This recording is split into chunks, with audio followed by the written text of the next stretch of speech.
So today we are joined in by, we would say, ex-ambassador, German ambassador to India, Walter J. Lindner. And today it's his last day. Of course, after serving 3.5 years here in India, he's here to share his experience, how he has served in India and how it has been his experience being in this beautiful country. Hello, sir. Welcome to ETV Bharat. Many thanks for joining us. Of course, you have spent this many years in this country, of course. You know, with the shift in the geopolitical scenario, how do you see India-German relationship standing? These 3.5 years were a bit difficult years because we have lost 2 years to COVID and now half a year of Ukraine. You know, we are focusing on that. So, but the first year when I was here, we had quite a number of visits. We had the Chancellor coming, and we have very dense program.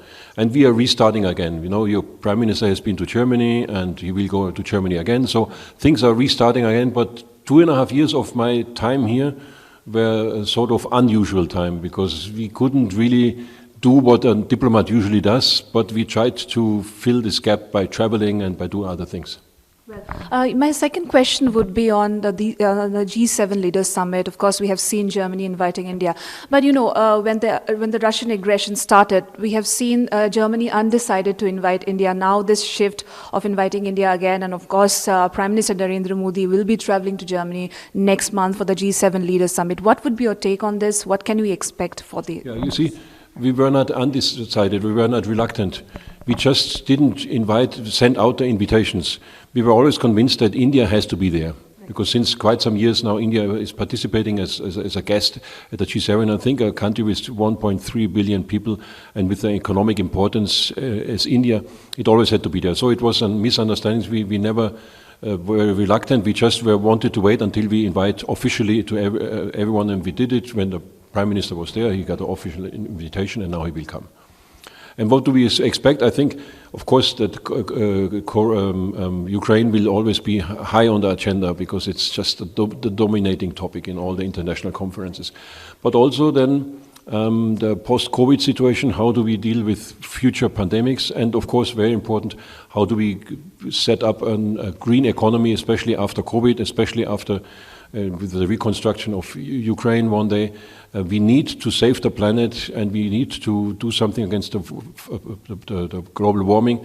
And this will be a G7 top priority, and also in our bilateral relationship with India, between India and Germany, these projects of green economy are very high on the agenda. Then there will be other topics like international fight against international terrorism and other things, but we will have a brief just before the conference. And of course, talking about India's foreign policy, you have seen India you have explored India a lot, of course, 40 years in this country. How do you see India's foreign policy, of course, over these years, and what changes do you think that India's foreign policy should be there? I mean, India is, of course, wherever you go to the international communities, conferences, India is very visible. India always has had very good diplomats. In doing all the last decades, very good diplomats in the United Nations. There are very few diplomats which are more versatile than the Indians. So they're very smart, very good educated, and you are pretty visible in the international scene. Now you've seen G7, then you're invited to the Munich Security Conference, you're invited to the Davos conferences, all these international conferences, also in the Indo-Pacific. You know, without India, it's difficult to do this. No, I would say no global challenge can be solved without India. Right. My last question would be, you know, of course, we have seen India has been reluctant about its stand on the Ukraine crisis. And of course, Germany has been pushing India to somehow come up with a stand. Of course, either you support or you condemned it. Your take on that going ahead, what can we expect? This war has turned out, of course, we have seen its geopolitical impact. What would be your take on this particular? Well, you know, every country has its own neighborhood, its own history, its own dependencies, you know, its own way of judging things. So that's why from the beginning on we didn't really criticize India's stand on the voting pattern. We would have been happy if there would have been a harsher criticism of Russian invasion, but we knew the dependencies, and so this has by no means harmed our relationship. For us, it was important to make clear to everyone, and I think it's not only the German delegations and German delegates have said this to Indians. It's important that we let Putin not get away with this, because if this is happening, then we are all suffering, as I said before. And this was more important for us to say, if we don't send out a clear signal to the Russians, stop, then this will be a big damage for everyone in the future. Right, sir. My just last question, of course, off the record, you have seen India quite in a vast way. Of course, you have traveled to different places, to different regions. Of course, you have mentioned about the Northeast region as well. Coming up, what would you like to carry from this country? Be it as your memories, be it politically or economically or culturally.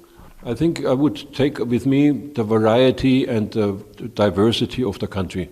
As you mentioned, Northeast. If you're in Guwahati, it's a total different place than you go to Lakshadweep or to, let's say, Madurai or one of these countries. So the variety, the unity in variety, this is the important thing. And that's my India, which I love, the India of tolerance, the India of spirituality. And this is what will I take away all the time.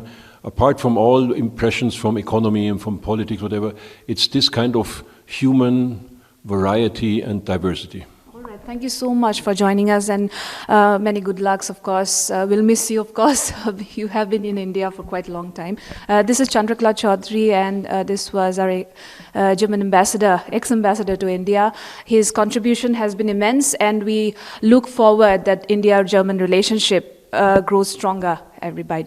Thank you. This is Chandrakala Choudhury for ETV Bharat.